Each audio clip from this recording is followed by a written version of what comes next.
it on my windshield. Nice. Very nice. It's Matt Jamie of Bourbon Barrel Foods, and Matt actually has a device that is holding his camera. You're traveling around in Louisville. You're making all kinds of bourbon barrel food runs tonight, aren't you? Yeah, it's a small town. So Trey Zoller and I are close friends, but our daughters are besties, and they're hanging out together tonight. That's very exciting. Well, you're there driving. I've you know what? I've really been a big fan of this book that you put out. Was that about a year or two ago? When did you release this book? Yeah, 2017. We released it in November. Right. Black Friday. Black Friday. Some great recipes and really the story of what you did. I think you told me before, back when you started Bourbon Barrel Foods, I was like the first guy that interviewed you, right?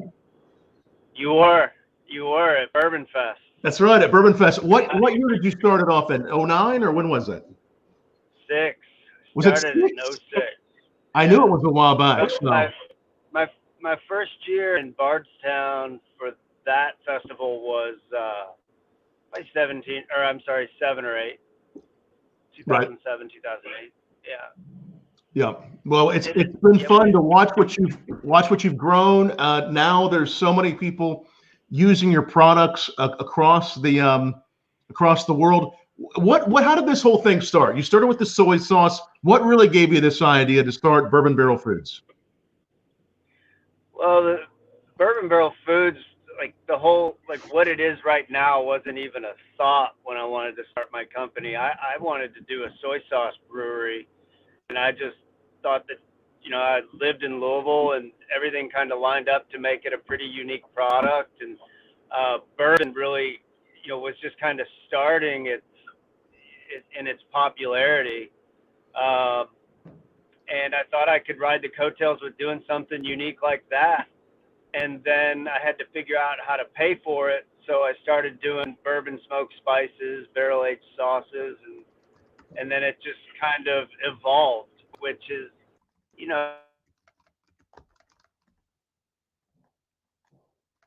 I think there he is. Say that once again. Call me. You there? Yeah, okay. Say that once again. It evolved. I got that part. Fuck. Hey, do I have you? Yeah, you have me now. Go ahead. So you were going to have a soy sauce brewery. You there? Yes, I'm right here. Can you hear me? Not sure if I can't hear you, Tom. If Trey, can anyone else hear me? What I'll do is let me add you back here. Can everybody else? Can you make sure we have sound? Let's make sure we have sound. Tell me down below. Okay, now can you hear me, Matt? Matt will come right back, and if you can hear us down below, I'll tell you what I'm doing right now. I'm going to show you what I'm having. I'm having some Woodford Reserve chocolate bitters, and I do believe I have sound. But tell me down below if you can hear me. I think he was just having trouble hearing me. Here's Matt. Matt's back. Can you hear me, Matt? Can you hear me? Yes, I can hear you now. Can you hear me? Are you able to hear me, Matt? Can you hear me, Matt? I'm going to tell Matt. Damn it. Here, I'll tell you what we'll do. The audio is not working.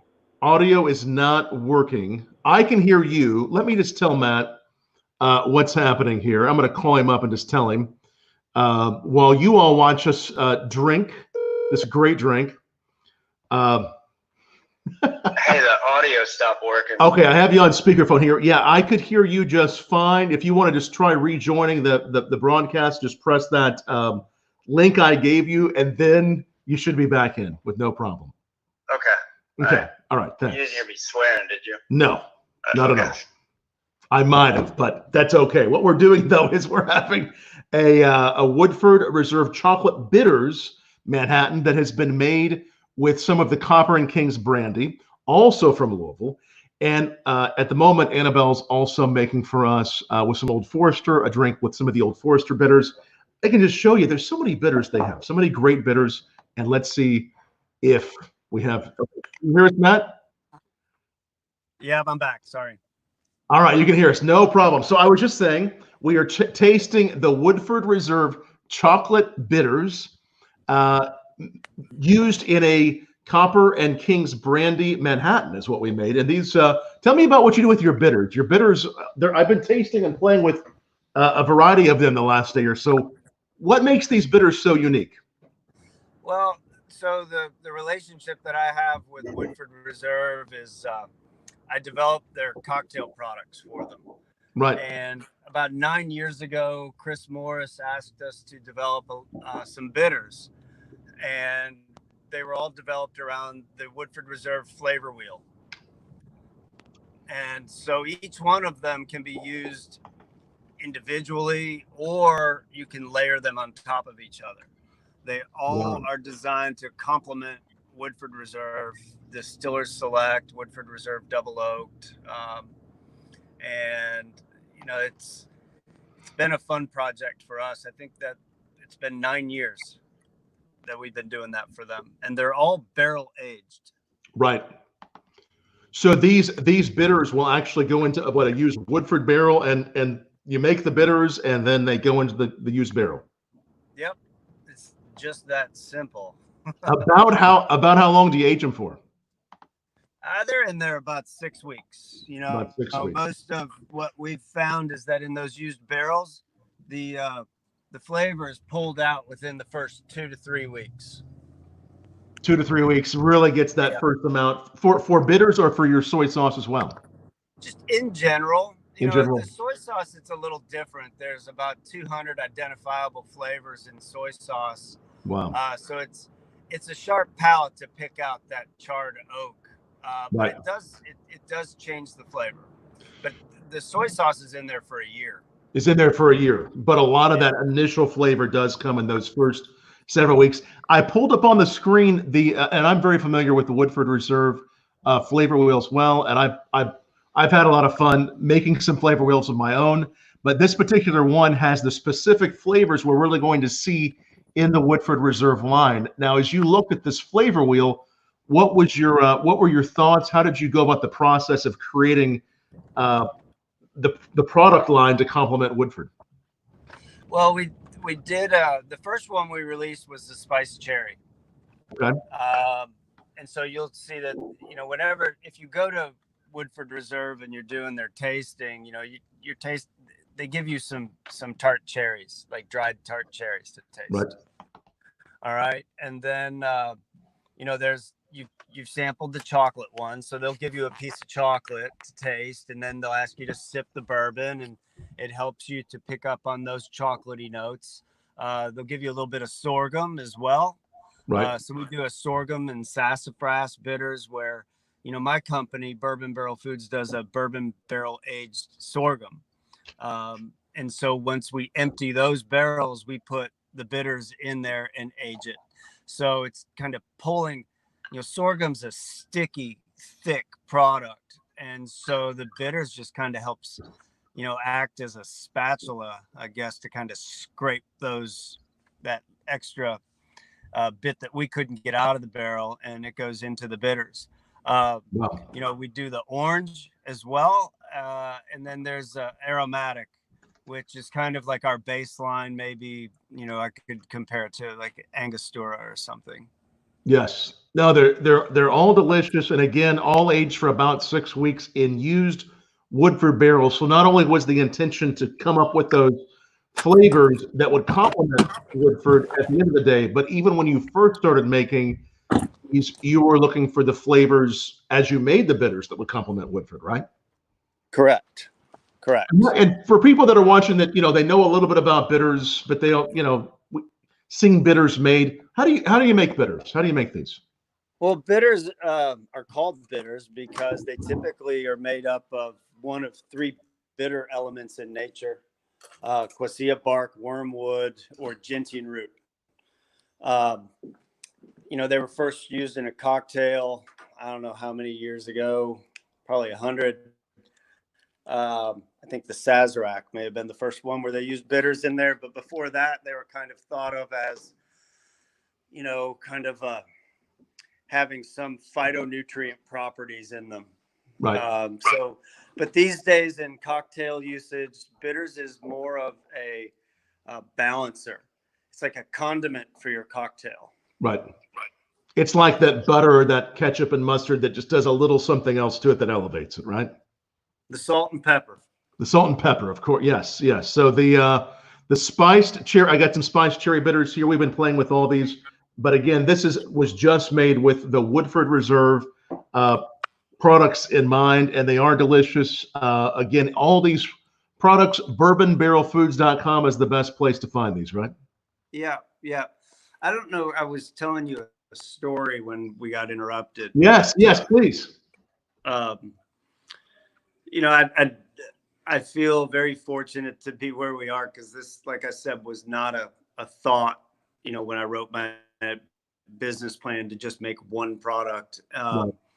But, you know, as things evolved, you know, it was just kind of how we've run our company since then. It's, you know, it's adapt, evolve, and diversify. You know, it's, you know, we constantly have to be innovative, and especially in a time like right now. Right. I started with the idea for one product. I have over 90 now, which sounds like a lot, but, you know, every year we review what it is that we do and like try and identify one that might not be selling that we need to get rid of, but we don't launch dogs, you know. Right. So we've kept them. We've kept all of them, you know, and it's, you know, 6 years ago, I got into retail. So we have our own retail stores. And this past November, I opened up a marketplace, you know, where we have almost a 30-foot bar made out of barrel staves in a gourmet market. And we do food there. And, you know, it's like when stuff starts to come together, it's, you know, all right, what's next? But it's all been fun. I mean, I can't imagine doing anything other than what it is that I'm doing now. And you know, I'm waxing here a little bit, but my kids don't know their father doing anything other than this. It's not cool anymore, I'll say that, but I think that they've been able to witness somebody, you know, very close to them as their dad doing something that he's passionate about. Yes, and your passion shows through in the amazing products you make. Before this, what were you doing before you created the company? I was a chef. So I actually had dropped out of graduate school at the University of Florida. I was studying exercise physiology. I did triathlon for like 10 years. I was a level 2 triathlon coach. So I coached juniors down in Florida. When I dropped out of grad school, I started cooking. It was a hobby that I realized I was pretty good at, and I realized it was a passion. But it wasn't going to be a career for me. When we started having children, I had to kind of step out of the kitchen. And, you know, a chef's life is, you know, that's hard. It's difficult hours. And right. So when you go into a relationship, someone should, you know, that's usually discussed ahead of time. How different it is, right? Yeah. Working in the hospitality. No, that's and it's such a cool story that you've been able to grow this from your soy sauce. And I have a couple of your soy sauces right here. I believe, let's see, I'm forgetting your original one. The Bluegrass Soy Sauce was your original soy sauce, right? Yeah. Now the office should have sent you one of everything we make. Yeah. No, we got some of the Imperial Soy Sauce too. Yes. So tell me about how do you go about making the soy sauce, and what makes it, you know, with that bourbon barrel and the way you do it, what makes it so different than other soy sauces? I know I've had it many times and I love it. What makes it so different than other soy sauces? So we brew in a very strict Japanese tradition. You know, our ratios of soybeans to wheat, you know, we use a different water source than the Japanese would ever consider using. They would only ever use soft water for their soy sauce. We use a hard water. We use the same water the distillers use. It's hard. It's that limestone filtered spring water that gives bourbon body. Also reacts well with the yeasts, all those minerals and nutrients in there. We use it for those same exact reasons. And, you know, it wasn't I had been making soy sauce here in Louisville for 10 years before I ever made my first trek to Japan. And since then, I've been there 5 times. I've toured several soy sauce breweries. I've met, and one of my closest friends within the industry is regarded as the world's best soy sauce brewer. And having this conversation with him about the water, he was like, no, it's too hard for soy sauce. But then I explained how close it was to our terroir. It was an important part of our terroir. You know, it told a story. And then after that, he was like, you know, I get it. I understand it.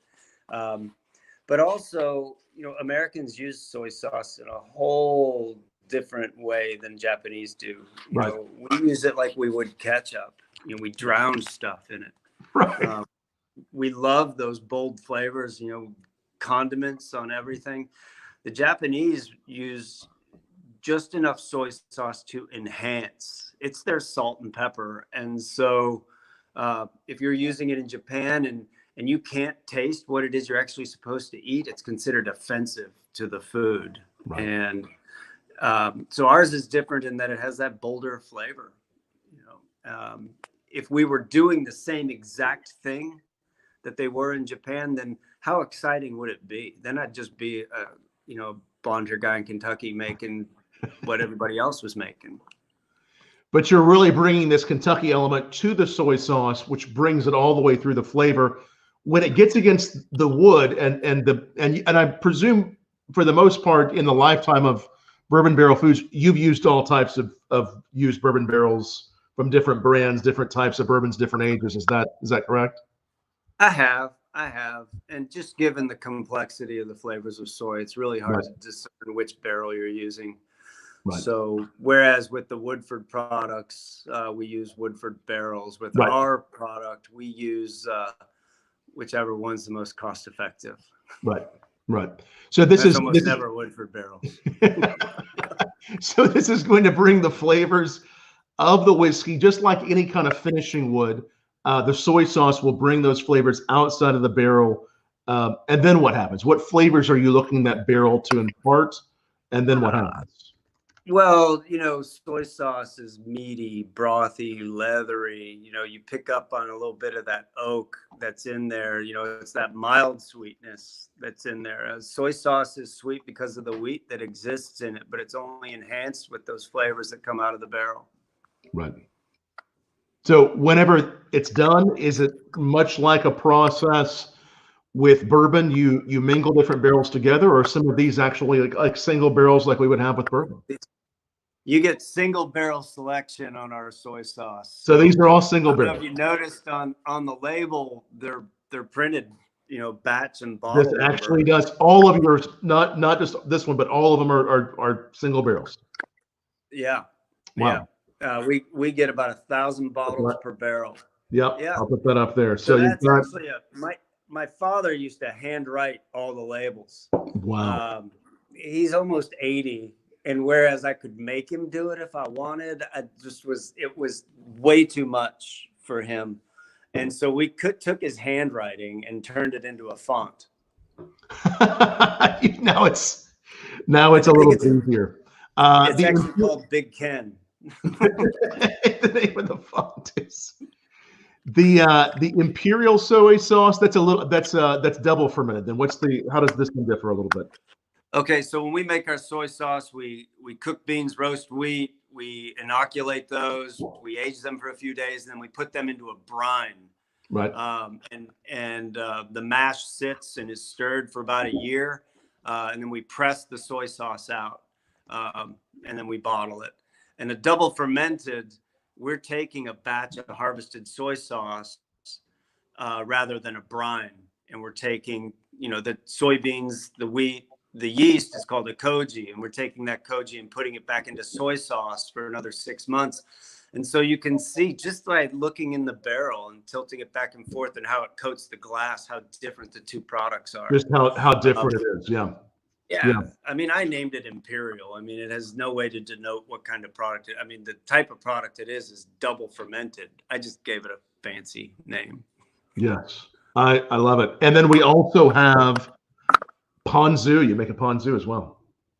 Ponzu. So yeah, so traditional Japanese ponzu would be, some rice wine vinegar, some lemon juice, soy sauce, obviously, bonito flakes, a pinch of cayenne, and sake. And we use all those, with the exception of the sake. We use 100 proof Old Forester. Use 100 proof Old Forester. Wow. We do. Yeah. And that's part of the base. That's part of the flavor profile of our Amazing. ponzu. Nice. We actually, so within my industry, there's, every industry has its awards, but we have a fancy food award. And so that won a gold medal last year. Congratulations on that. All delicious products. Such amazing stuff. You have and we'll talk a little bit more about your bitters in a moment. Yeah. Like I said, I've been playing with the different Woodford bitters. There is also a sourfresh and sorghum one right there. That's beautiful as well. And also on the Woodford line, you also have some cocktail syrups as well. You have a mint julep syrup, so that just allows you to have that instant mint note, right? Yeah. So there's a real mint extract in there. We tried to make it with real mint all the way through, but man, I mean, you wouldn't imagine like the problems we had with it. Not only trying to strip the leaves off of, what 100 pounds of mint looks like. I mean, it's kind of hard to envision. Right. But we settled in on that flavor and we're really happy with it. We do another syrup for Woodford, but you have to live outside the US to be able to buy it. We do an old fashioned syrup for them, sold in Europe, soon to be Australia, Japan. And that's one that you can't get the old fashioned cocktail syrup here. You have to go outside the US. Exactly. That's the limited one. And then, of course, Old Forester. As we had our Derby Day celebration last week, and we featured some Old Forester on our BourbonBLog Live.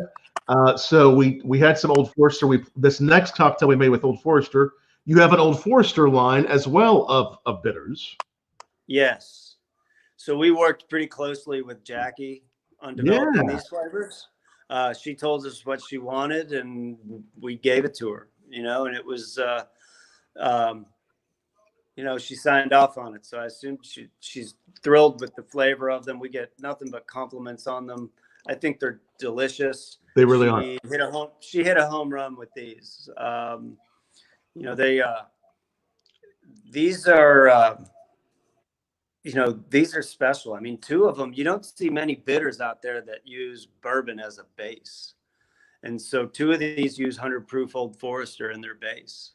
As the base itself.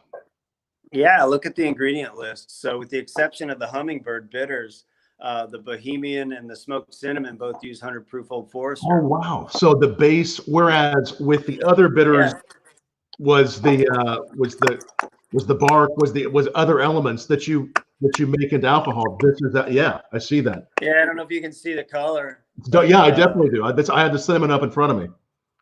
Yeah, and I've got the Bohemian in front of me. Yeah. And then she did some other things she asked us to do that are very crafty, and when people taste them, they're just floored by how much flavor that they have. And there's a tincture that we do that's salt and pepper. It's like a saline, and bartenders use this a lot as a balancer. And we do this with our smoked salt and smoked pepper.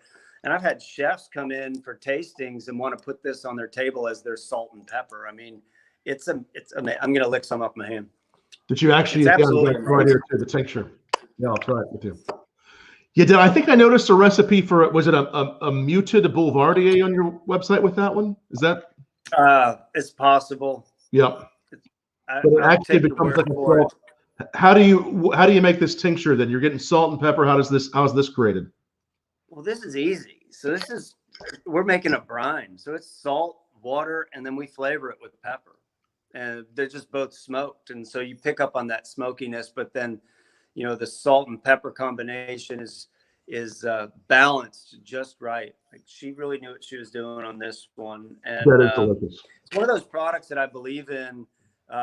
It's not a big seller for us, but it's one I like to talk about a lot. Kind of like with Bourbon Barrel Foods, I love my sesame seeds. They're bourbon smoked sesame seeds. But people shy away from them, you know, but all I do is talk about how much I love them. They're one of the favorite things that I make. One of the other things in the Old Forester line we do is oleosaccharum, and it's a lemon oil, but it requires us to, at first we were hand peeling about 400 to 500 lemons at a time just for the peel. And then we macerate it, we draw the oil off of it, and then we make this lemon syrup, which is a great cocktail provision. I mean, the flavor that it has, added to anything, whether it's like, I'll drink it with just tonic water and maybe a couple dashes of bitters. Wow. But that one is, we've since scaled up our operation with that. I bought this kick-ass machine at the Restaurant Association show last year. I should send you a video of it. It is a peeler, and it is totally robotic. All we have to do is like put the lemon on these 3 prongs. This arm swings down and only takes the peel off, leaves the pith on and everything. And actually, so we didn't have to throw away the meat of the lemon. That's what we started pressing to make our ponzu. Wow. I don't throw anything away. It's all you're always using something there to I hate waste. I've always hated waste. I like it. Do you have any questions for Matt, Jamie, about how bourbon barrels affect food flavor, about his products? Ask those down below. Both delicious. Again, we used Old Forester, and we did this Manhattan with the cinnamon, which again is 100 proof Old Forester base. And then what else are you adding? You're smoking cinnamon, and you're putting these are all real elements. All these flavors are real. This is such all real. Stuff. Yeah. All real. Yeah. So you should come by and visit us again. I know. So I love talking to people like you that met me when I was first starting. And so you can see the growth. I know that sometimes from afar you can say, yeah, Matt's company is growing, but we went from doing everything in my basement to, we have a 25,000 square foot warehouse and manufacturing facility in Butchertown where we do all our smoking and soy sauce manufacturing. Sorry, my cat usually tries to make an appearance on camera, but right now he's like just making noise in the corner. What's your cat's name? That one's Toby, and then I have CJ, and then my dog Shelly is in the other room. Our cats do that too. It's all right. Both kids gone at the moment. So that's the whole thing with Bourbon Barrel Foods, is that we want to be genuine and stay true to our ideals from when we started. Right. Sourcing as local as possible. We came out with a line of jams and jellies last year. And I could have gone anywhere to have them made, but I worked with a husband and wife in Pikeville, Kentucky, and we agreed to source all the fruit that we use for our stuff from within the state. So I bet you didn't know we have a Blueberry Growers Association in Kentucky. That's incredible. So many, just always something new. And, you and I have both. We both started around the same time, back when we started BourbonBLog about 15 years ago or so. New Bourbon Barrel Foods. We both have seen it grow, and also just the interest in this. I mean, I think people always were interested in your soy sauce, but how have you seen the interest in what you do, mixing culinary cuisine with whiskey, bourbon? How have you seen that grow, and where do you think it's growing to? Well, the thing that I've experienced with it is, definitely seen the growth within the U.S., but realizing it on a global level was almost surreal for a little bit. Now it's a reality, and just seeing where the products are being shipped and how they're being used. It's, sometimes we're too close, when we're here. It's in our faces all the time. We're so aware of it, but you can go, up in Indiana, and bourbon, is just as popular, but we end up being the experts. Yes. So it's getting out, getting away, and also helps to realize just what a fantastic thing we've been sitting on here. and, how popular. And, my office is in Butchertown. On Fridays, I'll go over, when it's open, I'll go over to Butchertown Grocery and sit at the bar and have lunch.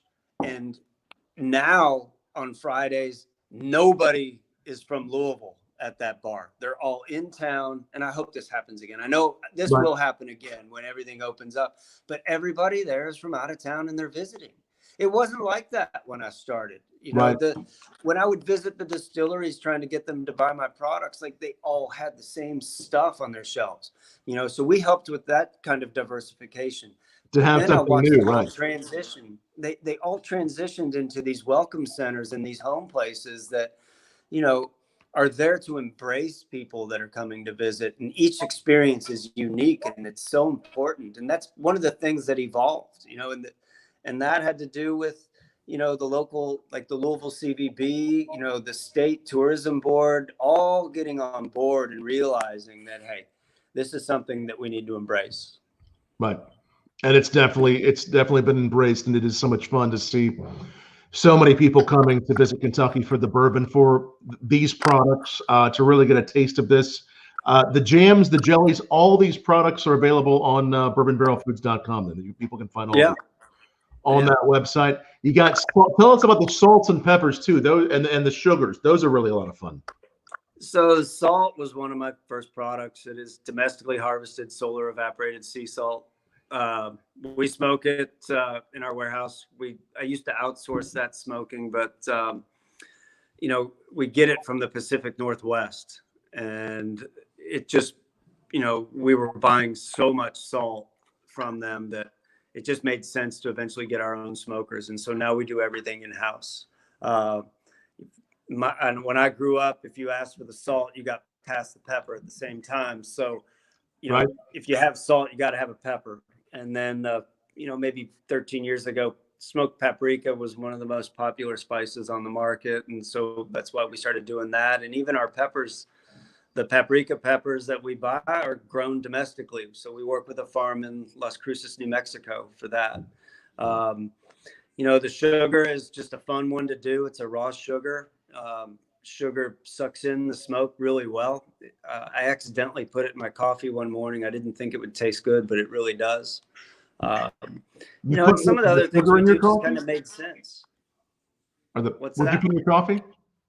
My smoked sugar. The smoked sugar. It went to the coffee and it just kind of gave a nice smoky sweet note, huh? I drink real bitter coffee, man. And so I wasn't sure it was going to work, but it did. It did. We've expanded our product line now to, like, we have charcuteries. So we do sobrasada, which is it's a spreadable chorizo, uses our paprika. We do a bacon now with broad bent bacon, where it's crusted with our peppercorns. We can't keep it in stock. So, I had to grow to the point where we had the ability to kind of grow into these other product categories. Our snack category, we do peanuts, pecans, popcorn, is our fastest growing category. When you're talking about the smoked sugars, peppers, salts, man, I understand what you're doing with it. These are used bourbon barrels, but give us an idea of what that looks like. How is the smoke coming off the barrel, and how's that actually influencing the salts, the peppers? So our smokers, I have 3 of them, and they look like pickup trucks. So they're big. We fit maybe 300-400 pounds of salt per smoker. And there's a tinder box in the back. So when I first started, I was buying barrels and breaking them down. Barrels aren't cheap. They were a lot cheaper then, but they only went up in price. So what we do, like the cooperages here in town will buy barrels back from the distillery and recondition them and resell them. So we buy all the damaged staves from used barrels. They just stack them up on a pallet for us. They're about 1,500 pound pallets. So we're getting damaged staves. Those go straight into the tinder box. They probably, for 500 pounds of salt, they're probably using 10, maybe 12 staves for that. They burn slowly. They're made out of oak. They've been soaked with bourbon for 4 years plus, so they impart a very unique flavor. It's one guy's job at the warehouse. He's the pit master, and he runs all 3 smokers. And he crushes it for me. When I started, I was smoking in a little smoker that looked like a dorm room refrigerator. I was lucky if I got 20 pounds a month. It's right. Yeah. I mean, it's that aspect of it has grown. I still write all the protocols for everything and then follow up, make sure. But the smoker area is his area, and we didn't have to shut down during COVID, so it was. So you've continued to make what you're making. Great sugars, salts, peppers, as we were mentioning, and if people are thinking about using it in your coffee, this would be something that if you're going to use salt and pepper on a dish, just that little bit of extra smoke and that influence of bourbon is just going to really help elevate it then, right? Oh yeah. Yeah, it's a layer of flavor. The layer of flavor. I mean, it's again, I make condiments, I make spices, so right. they're there to enhance. The paprika, it adds such a level of smoke that we have vegetarian customers that rely on it. They might be the type of vegetarian that remembers how good bacon tasted, and this is as close as they're going to come. They, used alone or used together, they all, they all work well. Excellent. And again, if you're just joining us, we're talking with my good friend Matt Jamie, founder of Bourbon Barrel Foods in Louisville, Kentucky. And if you have any questions for Matt, please ask them down below. So many great, you said 91 different products? What? You said 91 different products you make? Over 90. Yeah. Over 90. There's the website, bourbonbarrelfoods.com, if you want to check out what they do. You're watching us live on Twitter, Facebook, YouTube, and also now Instagram. We were streaming on Instagram live at BourbonBLog. So you're watching us one of those places. You can watch us all those places. And we're here every night live at 8 p.m. Eastern, interviewing someone great in the whiskey, spirits, bourbon world. And I think, Matt, you may be our first food bourbon. Like, this is like, in fact, the name of your book being Eat Your Bourbon. I think you're the first that we're interviewing that has the cuisine tie-in that I know of in our 55 episodes, I think. Since COVID, we've been doing this. I'll show people your book, though, here, Eat Your Bourbon. What inspired the book? What led you to, I guess, a lot inspired this, didn't it? Yeah, I mean, that book took us 3 years. It should have taken less. I was the limiting factor in getting that book completed. Right. But, to sell products like mine, you have to have supporting material. And so we finally realized it's like, okay, it's time for a book. We have recipes that we've developed for each one of these products. Let's get it out there. And so we took the opportunity within the book to kind of tell the story about how I started and how we've grown. And, we did it in-house. We wrote that ourselves. I have in-house graphic designer. We have a test chef on staff that did all the recipe testing and food styling. She crushed it. She was so detail oriented. Susan Wynn, she's on the book, on the front of the book as well, her name. And so Eat Your Bourbon was, I trademarked that in 2012. And I actually sued Arby's over it, I don't know, 5 years ago, maybe. And I won. Very cool. Woke up one day, Ed Lee texted me. He's like, hey, did you know Arby's is using your tagline? And I'm like, no, I had no idea. He's like, yeah, Ving Rhames is screaming it on the TV. Like October is Bourbon Heritage Month. And they'd come out with their bourbon bacon sandwich or whatever. And it was like, Eat Your Bourbon. And, it's like, hey, I got that.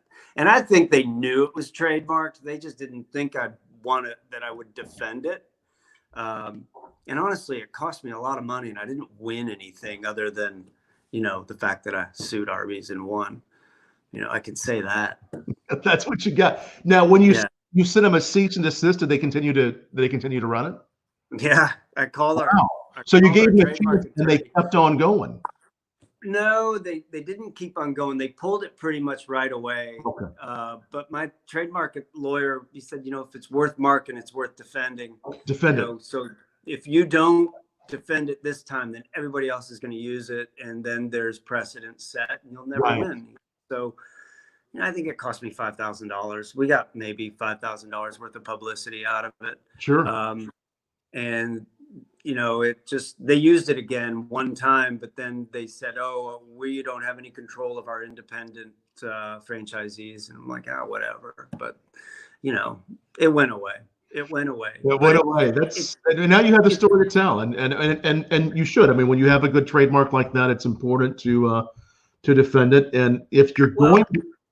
Yeah. I mean, we've incorporated it into our brand a whole lot. Yeah. In the last few years. So. Yeah.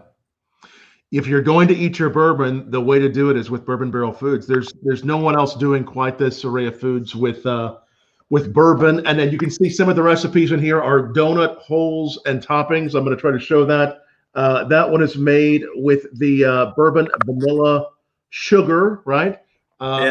Another fire roasted gazpacho made with all your sea salt, your pepper, your sugar, all kinds of stuff. Just all kinds of great recipes. All kinds of new ways that not only will inspire people to use your products, but will just inspire people to think about how bourbon and these elements can help elevate those flavors.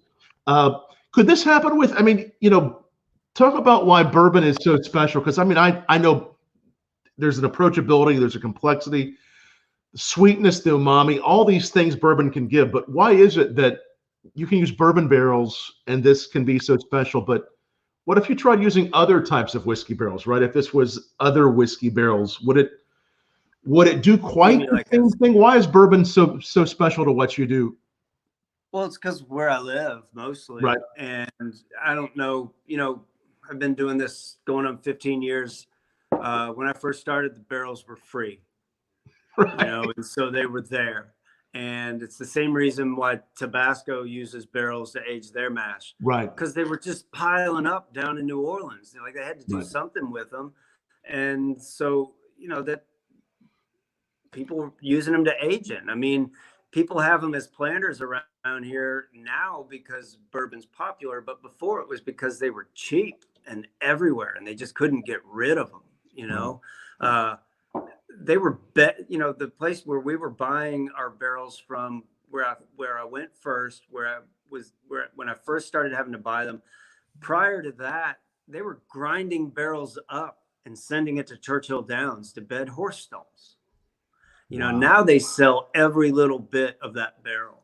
Whether it's to a company like mine or a brewery, or if they're aging something like maple syrup in it, or tequila, or scotch, or they're making furniture out of it now, but they're selling the barrel staves, they're selling the barrel heads, they're selling the hoops. My warehouse has about a dozen lights that we had made out of barrel hoops. They're like pigs. You can use every last bit of them. And this becomes the next life, the second life for bourbon, because we know that you can only use the barrel once for bourbon, but this becomes the next life to impart other flavors. And no, I agree. I think it's so important that you've embraced the flavors of Kentucky, the barrels, and I do think that there's something so special about those barrels which have made your products that much more unique. Looking at these other products, so hummingbird bitters, Bohemian bitters, a lot of these based on classic recipes. What are the Bohemian bitters? What's the base of those? I tried those. I like. God, you put me on the spot here. So that's got the Old Forester 100 proof base. Yes. What you're gonna pick up on the most in there is the smoked cacao nibs in it. So that's a product that we make. It also has our smoked pepper in there. The hummingbird, I believe, has the rose petals in it. Is that right? Yep. Yeah. So it's a bit more floral. Yes. A bit more floral. So I forgot to tell my mom I was getting interviewed. Otherwise, she might be the one person watching me. I think you got quite a few people watching that really enjoy what you do. We're going to keep this video up. She can rewatch it. She can rewatch it. So that's something you can do, is to taste these side by side. We can actually put these right there on our, You know, it's like the best way to do this Yeah. is to have each one of these in front of you. Just drop it on the back of your hand. Drop it on taste that way you can taste them back to back. I'll put a little Bohemian on here. When we first started doing soy sauce tastings, people looked at us like we were crazy. But honestly, soy sauce is a relatively new condiment to the U.S. It's been here less than 75 years. And so we do flights of it, and people get to see the variance in color, texture, flavor, finish. And so we started doing the same thing with the bitters. You know, for the longest time, all that was available was Angostura. But now there's all these craft bitters companies out there. And, you know, a lot of them taste the same.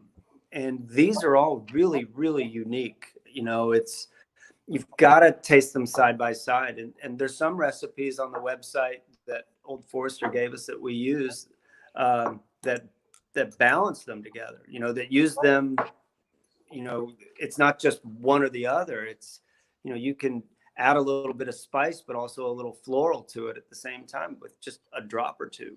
Just those little drops make all the difference. I forgot there's one other I have here, that the Jack Daniels. Oh yeah. So that one was supposed to launch we've been selling it since March, but I don't think the official launch is going to happen until June. But that was a special project that we worked on with Jack Daniels, and really excited about it.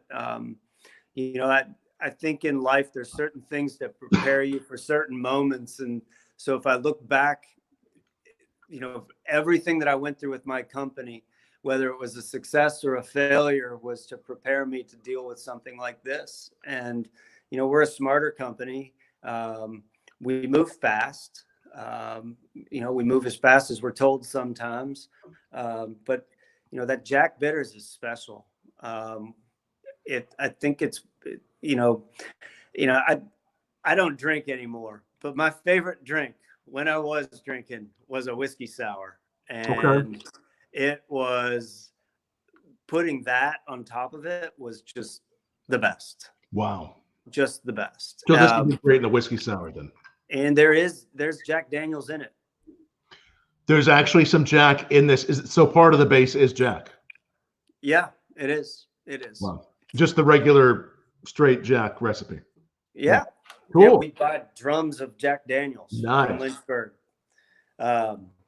Yeah, it's kind of insane. I get some like citrus flavors in this too. What else is in this? I'd have to look at it, man. You're putting me on the spot. No, that's okay. I don't have any here. I'm sorry. I get citrus. I get some nice bright, but kind of has some nice bright but umami notes. It's really beautiful. So this one will be out. This is out now, or will be out soon? Yeah, you can buy it. It's at my retail store. We have it. And then we've shipped it around the country to different, I think I could get you a list, but I think ABC down in Florida, we shipped some stuff there. Total Wine took an order. I don't know how quickly they're getting stuff out on the shelves, so don't hold me to this, but you know, we've been shipping it around the country. That's incredible. So many amazing products, delicious soy sauces. You look on the back of that label, it says Whiskey Barrel Foods. Oh, it's Whiskey Barrel Foods. A little different then. It's you, but in a different. It's me, but it's not me. It's you, but it's not you. All right. Very nice. This one right here. This is done. This is actually in a bitters bottle, but it's a soy sauce. This is. Yeah, so that's just like a tincture bottle. This is more that's our smoked soy sauce. So that's our Bluegrass Soy Sauce, and we smoke it the same way we smoke our spices. Okay, so it can be used as a tincture or as a soy sauce. Well, yeah. I mean, so we put it in that little bottle. Have you tasted it yet? I'm about to try it. Yeah, I want to see the look on your face. Oh man, it's smoky. It has that saltiness, and it sort of has that almost like a ham house sort of a nose and flavor. Yes, I'm so glad you said that. So my daughter, she's 15 now, but when we first developed that product, I think she was like 11. And she tastes it. She's like, tastes like a ham sandwich. Yeah, it's like a ham house, but it's like you walk through the smoky ham house in Kentucky. So that's really popular with our retail consumers. Beautiful. The Imperial is what the chefs love. Chefs of the Imperial. So what would you use this on though? What do you have any favorite? They're all interchangeable with anything you'd put soy sauce on. It's just going to be a different flavor type. It's in that tincture dropper top bottle, right? Because it's intense. You know, that look you had on your face when you tasted it and you're like, wow, that one little drop made it's just a little bit's all you need. It's a little dab will do you. Sometimes it's all you need with some products. I mean, Yes. that's the beauty of I think of what these showcases. All you need is just a little bit. And again, people can find you in Louisville. Describe where you are. I mean, I know where you are, but just kind of describe where you are. Yeah. So, you know, we have a factory store in Butchertown and inside Butchertown Market. It's 1201 Story Avenue. We have our flagship retail store next to our marketplace in Crescent Hill. It's 2710 and 2708 Frankfurt Avenue.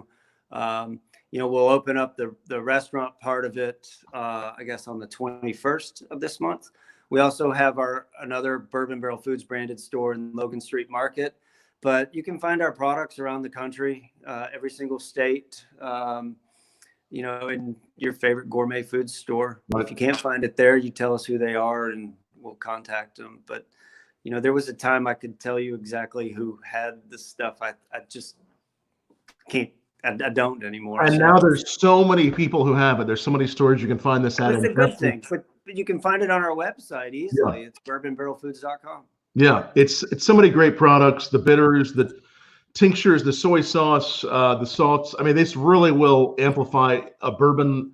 If you're a bourbon or whiskey enthusiast, it'll amplify the flavors. Even if you're not, this is still going to just really make the flavors explode in a whole new way. Okay, so what I tried again was an old fashioned made with the chocolate bitters, and we used some Copper and King's brandy. Your neighbors, as you were saying, of course, there. Yeah. And that was a beautiful old fashioned with the chocolate bitters. And then I tried. We used Old Forester.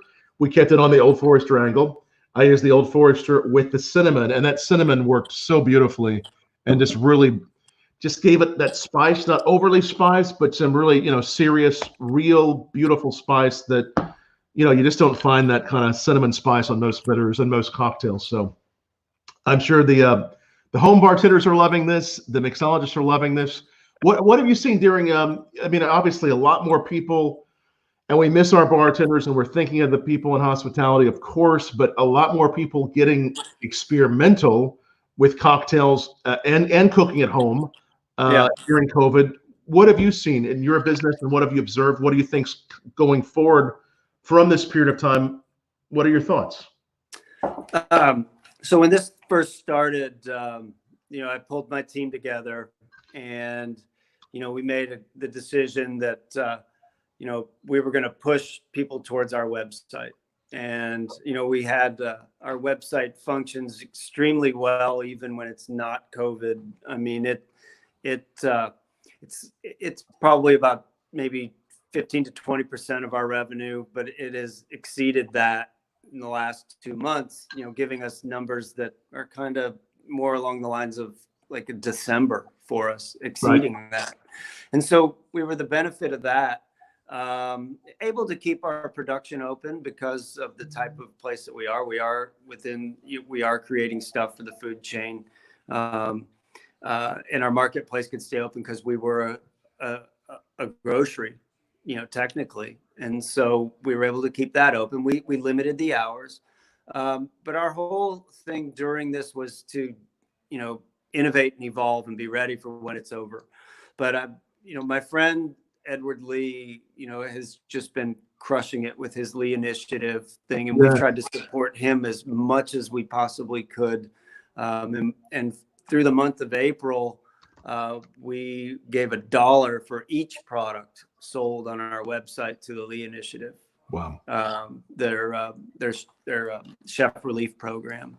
You know, I'm really close to the food and bev industry, you know, and it's just painful to see that. And I just, you know, I hope that when we do get back to normal, that my friends have, you know, survived and are ready to open and hit the ground running. I know it's not going to be easy. You know, people are going to be afraid to go out, you know, but I'm very optimistic that, you know, this will end. it hasn't been ideal. It's definitely not normal, but we have to act as if this is going to end, and just be prepared for when it's over. Right. No, you're absolutely right. And thank you for sharing that. Make sure everybody knows the website also you can go on to learn about the Lee Initiative, leeinitiative.org. Chef Edward Lee and his team there are doing some great job for the Restaurant Reboot Relief Program, Restaurant Workers Relief Program. We did a little article right when that first came out, and I'm glad to see that you're supporting that, and others are, and that's wonderful. And we are excited to see all our restaurant industry friends, and hopefully to get back to your place and see all the new great things you have happening. Matt Jamie, founder of Bourbon Barrel Foods. It's so exciting to know that when you first started this, that BourbonBLog.com back in our early days was one of your first interviews, and so glad to have you on our BourbonBLog.com nightly live series to see how we both grown. And I look the same. Yeah. I'm hoping we both just have gotten better looking. I think that's the case. Yeah. Really, the bourbon Definitely. and all these great things have kept us young. But no, it's great to see you, man. You've done a wonderful job, and congratulations. And I encourage everybody, check out BourbonBarrelFoods.com and check out their products. Try some new ones, and this is so much fun to play with these bitters. We actually are going to be here in about 30 minutes. I'm going to be joining some of my friends from a website called Men Who Blog, and we're all going to taste that Clyde Mays Alabama whiskey. Have you tried any of that? No. And it's good stuff. And they have a rye whiskey. I actually made a rye whiskey old fashioned last night with the chocolate bitters, and it was incredible. So be watching that later on. If you are watching now, tune in a little while for us to taste the Clyde Mays. But until then, Matt, thanks so much for joining us from your car to your couch. It was fun. I'm so sorry about that. No, it's okay. It was a lot of fun. It felt real. I think people were really tuning in, like, what's going on here? They were wanting to see what was going to happen next. But it was a lot of fun having you, Matt. And thanks for all your support and friendship over the years. And cheers, congratulations to you as you've grown the business, man. Cheers to you. Thanks, Tom. Thank you, my friend, and thanks to everyone watching us. Make sure you watch us every night there, 8 p.m. Eastern, bourbonblog.com/live. All right, Matt, thanks.